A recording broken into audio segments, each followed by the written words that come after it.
രാവിലെ തന്നെ ജോലിക്ക് പോകാനുള്ള നല്ല തിരക്കിലാണ്. അതിൻ്റെ ഇടയ്ക്കാണ് എൻ്റെ ഈ വീട് പിടുത്തും. കറക്റ്റ് സമയത്തിൽ ജോലിക്ക് കയറിയില്ലെങ്കിൽ സാലറി കട്ടാവും.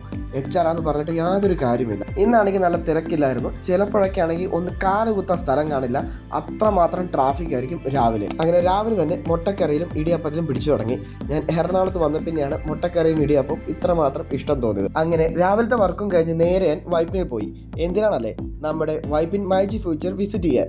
പോകുന്ന വഴിക്ക് കണ്ട ഒരു ഹോട്ടലാണിത്. കണ്ടപ്പോൾ തന്നെ ഒരു കൗതുകം തോന്നി. അങ്ങനെ ഉച്ചക്കത്തെ ഊണ് അവിടെ നിന്നാക്കി. എനിക്കാണെങ്കിൽ ഇവിടുത്തെ ആംബിയൻസ് ഇഷ്ടപ്പെട്ടു.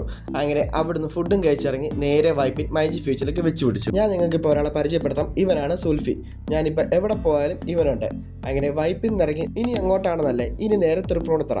അവിടെ എന്താണെന്നല്ലേ, നമ്മുടെ മൊബിഷേട്ടിന് ആക്സിഡന്റ് പറ്റി. അവിടെ പുള്ളി ഒന്ന് കാണാൻ വേണ്ടിയാണ്. ഒന്ന് റോഡ് ക്രോസ് ചെയ്തപ്പോൾ ബൈക്കുകാരൻ വന്ന് തട്ടിയതാണ്. പുള്ളി ഫോൺ വിളിക്കുന്ന ആരാന്നല്ലേ, ആ ബൈക്കുകാരനെ അന്വേഷിച്ചുള്ള നടപ്പിലാണ് പുള്ളി. ഇപ്പോൾ 2 മാസത്തെ റെസ്റ്റാണ് ഡോക്ടർ പറഞ്ഞിരിക്കുന്നത്.